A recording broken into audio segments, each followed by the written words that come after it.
What's up, guys? It's Gigi here to bring you some squat warm-up tips and just the exercises that I do to get warmed up for my squat day. Today is my squat day. It's a hypertrophy day focused around the front squat in the beginning. So it's a little bit more quad dominant. However, you still use your glutes. You still want to wake up those glutes and get them activated. So I'm going to run you through my mobility and activation warm-up that I do for squat day. Kind of a combination of stuff that I've always liked to do with stuff I've learned from Squat University and Dr. Andrew Locke and things I've seen other athletes do to get warmed up for squat day and things I've kind of picked and chosen that really work for me.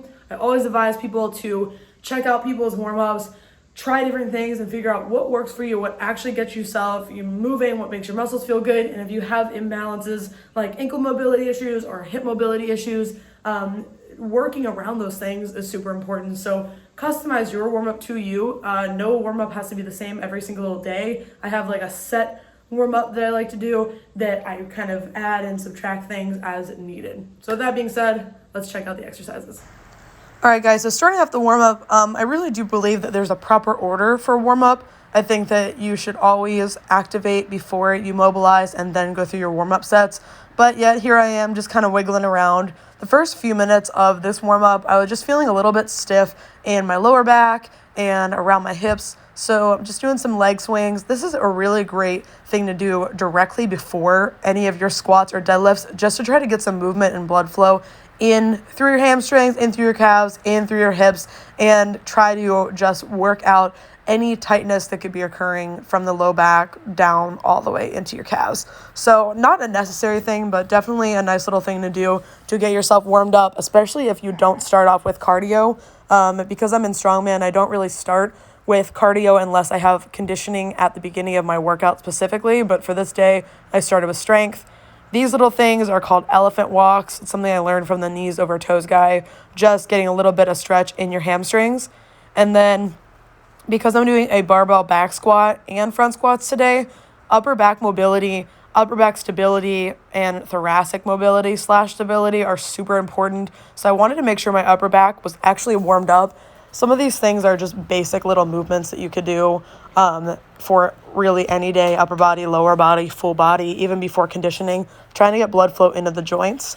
A lot of these upper body movements, specifically for the shoulders, I learned from Dr. Kelly Starrett in his 14-day mobility challenge.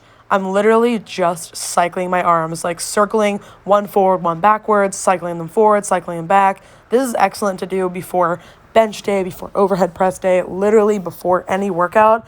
But I really do think that people tend to overlook the upper body's role in squat day when if you don't have a solid base in your upper body and upper back strength and mobility, you end up kind of in a bad place. So I'm really just noodling around, rotating, trying to get some movement through my thoracic spine, trying to get some blood flow in there, and really trying to get my body actually feeling warm. A lot of these arm circles and kind of isometrics, literally just holding your arms out at your sides or out in front of you or over your head, is really enough to kind of get that little burn going that you typically look for in any warm-up exercise, whether it be a banded monster walk or arm circles or really anything, even push-ups. A lot of people will do push-ups as part of their warm-up before a chest press day, and I don't think there's anything wrong with that. It definitely makes me feel warmer and a little bit more mobile when I put that bar on my back. So just a couple hinges. I really like to go all the way through my body. This is something I learned from a girl named Francesca. I think her Instagram is Francesca Fit or something like that. I can't remember, but she's super cool. She does a ton of mobility work and animal flow stuff. And a lot of her kind of philosophy is working from head all the way down to toe and really just getting movement in there. So some random squats, some random hinges, and then I'm doing some pelvic tilts left and right, hinging, all that kind of stuff, trying to literally make my body feel warm and feel a little bit more mobile from just waking up. This workout was within an hour of waking up, so I wanted to make sure that I felt good and I was ready to crush some heavy weights, and the best way for me to do that is to get a solid warm-up in.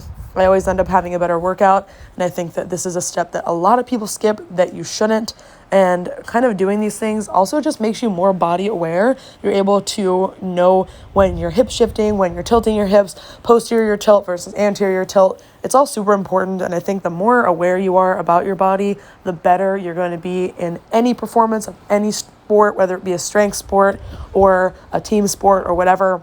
Having strength and control and understanding of your body. And up next, we have something I learned from Dr. Andrew Horschig. So I think that's how you say his last name. Warm up from Squat University.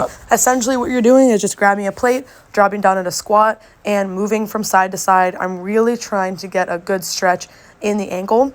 I truly believe that static stretching is really, really bad to do, because if you're holding an isometric position in the most elongated portion of a movement and for the muscle, and then you expect that muscle to contract really hard and under load seconds later, it's not going to give you any benefit. So we're talking 3 to 5 seconds per side, shifting side to side, really trying to open up my hips and get my ankles warm and ready to go. This is a great thing to do directly before you do your squats.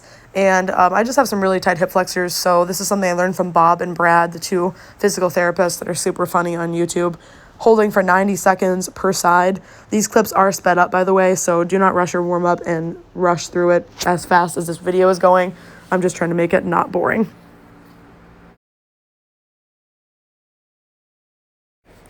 And all this stuff is very custom to me. So again, you've got to figure out what works for you. But I'm doing just a couple of bridges. This is something I've been kind of experimenting with, because I do experience low back pain anytime I do a glute bridge or a hip thruster. And I turn to some resources like Mind Pump to teach me what I'm doing wrong, because I couldn't figure it out. I wasn't hyperextending.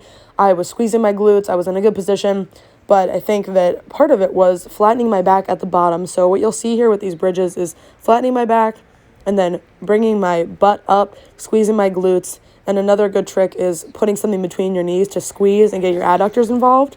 So if you do experience low back pain in a squat, in a glute bridge, and a hip thrust, practicing them on the floor first with your back flat and no weight will help you a lot.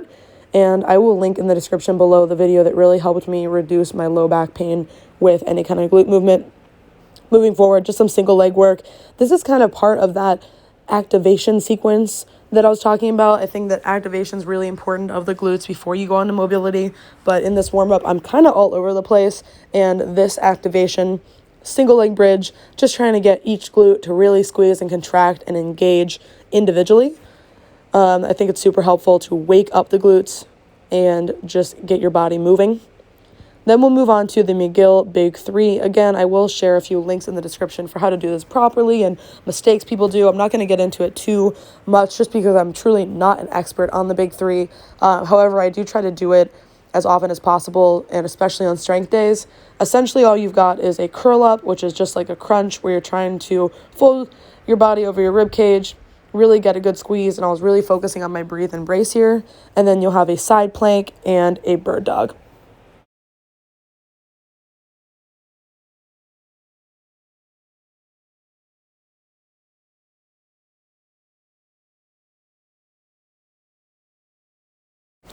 One tip I can give you is don't rush your bird dogs. I used to go through these super fast.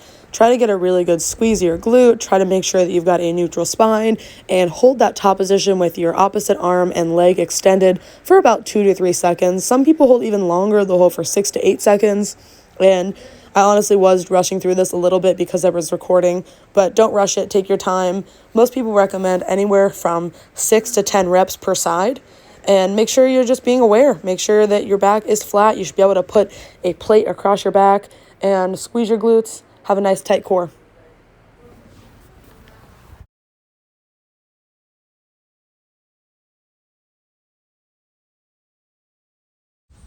And then we move on to some like actual activation work. This is stuff that I really would advise you do earlier on in the warm-up. For some reason, I just really wanted to get my body kind of moving and feeling mobile, which is fine. It's kind of up to preference. A lot of people have certain beliefs about what the proper order of warm-up is, but doing no warm-up at all is probably the worst. So just some lateral band walks. You can also go forward and back. Just try to keep a little bend in the knees. A lot of people will do a lot of glute bridges and a lot of forward and back walks just until you get a good burn, and I think that's a great idea. hip thrust, it's great to really get that nice squeeze of the glutes and go through that full range of motion. This is also awesome to do right before you have a deadlift day. Sorry for the squeaker in the background. We're out with our dogs. But definitely good to do these ones. 10 to 15 reps, maybe even 20, and then right into some squats.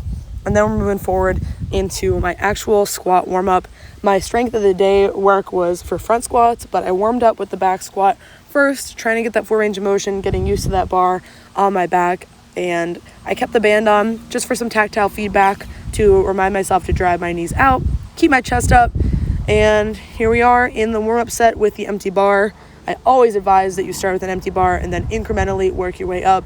There is nothing dumber than seeing someone cold walk into the gym, load up the bar, and start squatting because your central nervous system is not primed, your body's not primed, your muscles aren't primed, and odds are you're probably stiff from work or from sleeping, and you're just putting yourself in a really bad spot. So make sure you warm up with the appropriate weights, with the appropriate exercises, and I hope this was helpful.